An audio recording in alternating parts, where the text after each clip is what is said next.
ano naman, yung mga pang-hospitalization. Hospitalization, ayan, yung mga daily hospital income Oo, benefit. oo, favorite, isa sa favorite natin na oo. rider. Yung mga Oo. DHI na yan. So, our plan, may mga daily hospital income benefit. Ang kagandahan kay AIA, 12 hours lang, partner. Minimum. Minimum na Considered pagka one day. na-confine ka, kahit emergency, basta na-confine ka at least 12 hours, consider as one One day. day, oo. So, yun, sabi ko, ay, napakaluwag. Kasi 12 hours lang, no? Oo, Hindi kailangan 3 days before ka ma-confine para maka-claim. With AIA, 12 hours lang. Yun, so I have several clients na ganyan. Even my mom na ospital. Normal na illness lang. Yung sumakit ng ulo, na confine. Dahil may DHI, nakapag-claim. Yan. 3,000 per day. Depende. May 1,000. Hanggang Meron pa 5K. nga 500. Oo. May 500 sa iba dati. Oo. Yan. So, yung mga plan natin, may 1K to 5K. Ganyan. So, I have a client, naalala ko, during pandemic. Ito, malala. Ang dami kong claim ng pandemic. Busy ka Oo, na. busy. Oo, nagkaroon ng COVID. COVID. Oo, tapos, na-isolate, tapos nag-medication. Siyempre, may loss of income yung partner kasi hindi ka makakapagtrabaho. Kaya nga. Oo. Nung una, 14 days lang ang isolation niya. After 14 days, nagpa-test ulit, meron Yan pa. na naman. Oo, so in-extend ng another 7 days. So 21 days siya na confine. Actually, hindi na nga confine, parang isolation Isolate, na lang. Yan. Kasi nung pandemic, kasama. Oo, Diba? In-include. In-include, parang dahil maraming ganun, napakaluwag ni EAA during that time, which is, ang dami nating client na ganun. So 21 days siya na isolate, na confine, isolated. And then, nag-file kami ng claim.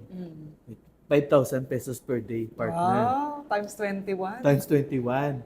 Oh. And, may vitality.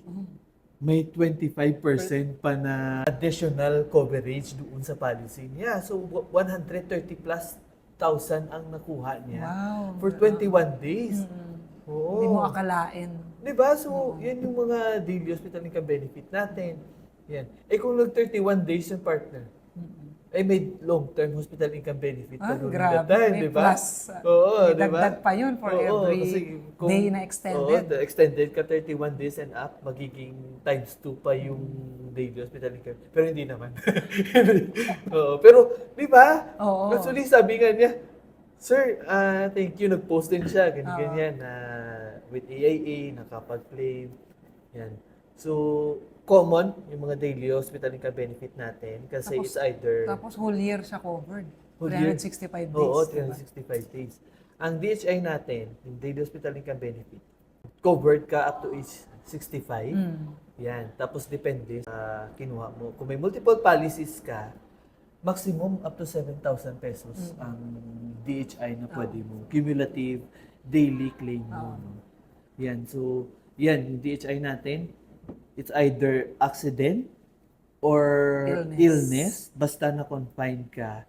Minimum covered 12 hours. 12 hours. Yan. So, ang dami kong claims na mga ganyan. Mataas lang yung rates niya versus sa accident rider. Pero, beneficial. You never know kung kailan magkaka-illness sa accident. Kasi sometimes may mga client tayo na walang HMO. Agree. Di ba? So, wala Lalo na silang ngayon, HMO. nauso na yung mga VA. Oo, di ba? Yung mga virtual assistants, walang HMO.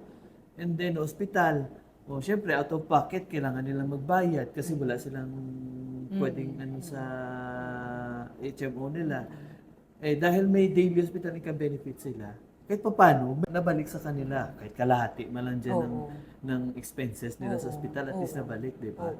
Tsaka usually, pag nagkasakit na accident, ayaw mo pumunta agad sa hospital, ayaw mo pa-check up, dahil nga natatakot ka maglabas na naman ng pera. Di ba? Compared yung ikaw, dahil alam mo yung policy mo. Diba? Sabi ko, Onting ganito lang, Onting subukan ko yung mag-file. oo, kasi kung totoo naman yan takot tayo magpa-hospital, takot tayo magpa-check up kasi wala tayong paggastos, wala tayong pambayad. Ayaw natin maglabas. Ayaw natin maglabas ng biglaan. ng pera. Oo, ng biglaan. Oo. Kaya tingnan mo, yung na ano lang ako, hindi, subukan ko nga. Wala na mo. libre naman to lahat. May HMO naman ako at saka MR. O, subukan ko. O, wala naman akong babayaran. Di ba? Eh kung pinabayaan ko yun, baka mamaya wala na ako dito. Hindi naman. Di ba? Ang dami pang nakuha. Kaya nga yung iba, kapag enough yung coverage, feeling nila parang, unti pa lang nabayad ko, pero ito agad yung coverage. Or parang kumita pa ako dito sa policy, di ba? Hindi niya naman gusto magkasakit, ma-accident. Naging beneficial pa yung pagkuha ng plan.